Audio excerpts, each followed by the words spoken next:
Agniveer GD 2026 में बहुत ऐसे युवा होनहार थे जो कट ऑफ में नहीं हो पाए और उनका एग्जाम क्लियर नहीं हुआ। देखो दोस्तों, ये बहुत ज़रूरी है कि आपको जानना है कि क्या हमें पढ़ना है और क्या छोड़ना है। जब यह आपको पता चल जाएगा तो आप लिमिटेड चीज़ें पढ़कर आसानी से एग्जाम को क्लियर कर पाओगे और कट ऑफ में आ जाओगे।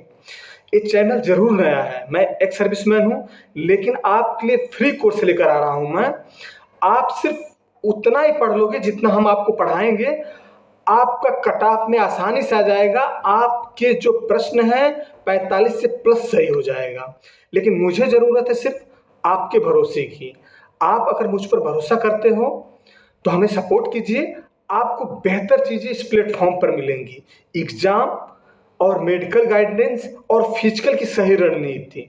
तो अग्निवीर भर्ती अपडेट के लिए प्लीज़ इस चैनल को फॉलो करें। जय हिंद।